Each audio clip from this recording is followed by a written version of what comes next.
I'm just lighting the fire. I've done a day about navigating life as an autistic girl, and there was lots of things that I could tell you about the day, but what I was going to talk about was an echo between that day and Saturday.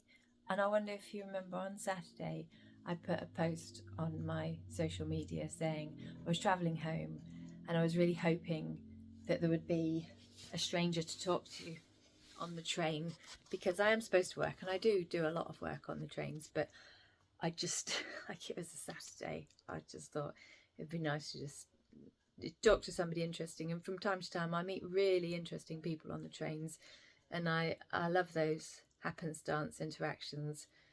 But there wasn't anybody, and I got a lot of work done, which is, that's good. But towards the end of the journey, 4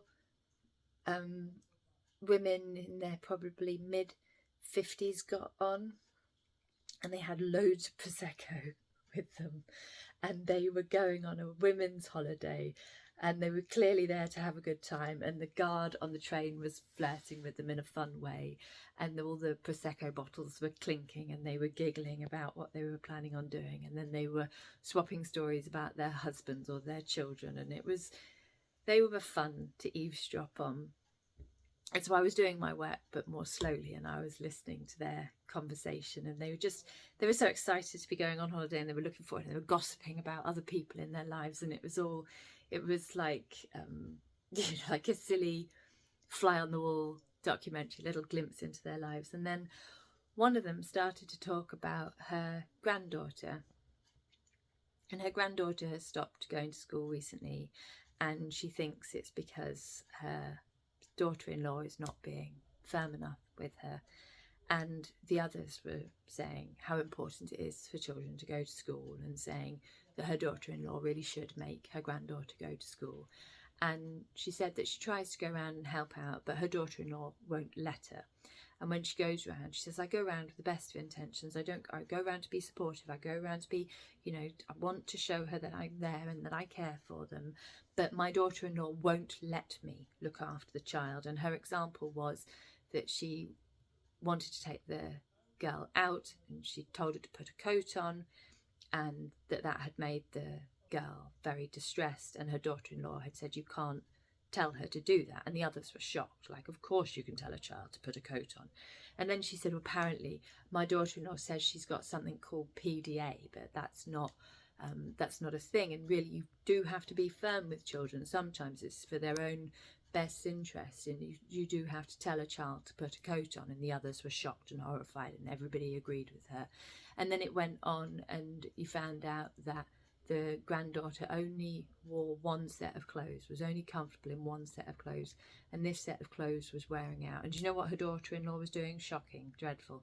She was online all the time, on Facebook, scouring the internet, trying to find a replacement set of clothes. And her friends were horrified at this. They were like, well, it's great that the clothes that she only wears are wearing out. This is a chance to wear different clothes. It's really wrong. And she was like, I know, she's doing the wrong thing by this child. They were all in agreement that the wrong thing was being done by this child.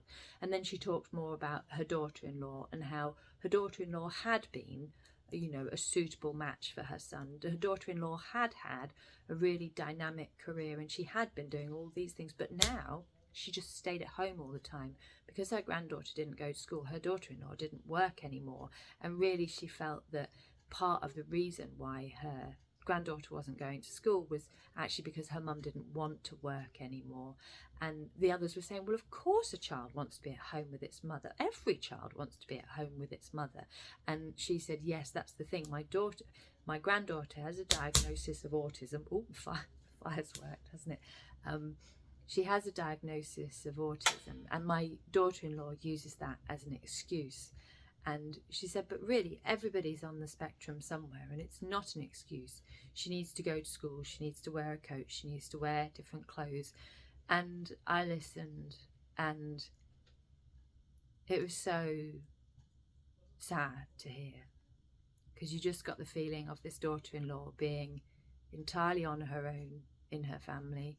And you could hear bits of what was happening with the granddaughter, and you think, this granddaughter is incredibly distressed, and there's only one person who's backing her, and that person has been abandoned by everybody around. And then the woman started saying, and they were still on their fun holiday, they were still drinking their Prosecco, and they were enjoying the shock horror of how terrible this daughter-in-law was. Then she was saying, actually, I think it's Munchausen. I think my daughter-in-law is mentally ill, and she's generating all these conditions because you don't want me to burst into flames. Be very dramatic. She's generating all these conditions. And I sat there and I thought of all the things I could say.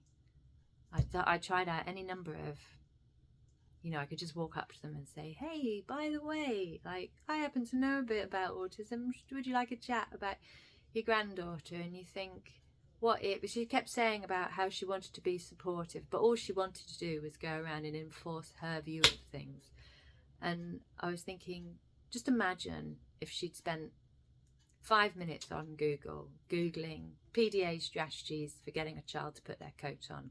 She could have gone round to her daughter-in-law and, managed to get her granddaughter to put a coat on, and helped her daughter-in-law to see how she could get her child to put a coat on, because I have no doubt that the daughter-in-law cared for that child enormously, had sacrificed her career, was sacrificing relationships to try and defend a child who she didn't understand but loved so much. And I thought about maybe pretending to phone somebody and just talking really loud on the phone about things, but I can't really pull it off. And I got out my business card as I got up to get off the train, and I was telling myself I would just give it to them. I would just say, by the way, I heard some of what you said, and I'd love to support your daughter-in-law. If you want to understand a bit more, get in contact. And I didn't manage to give it to them. And you get off the train and you're complicit. And then I went to the Parent Carers Cornwall today, and I told you about her a different time.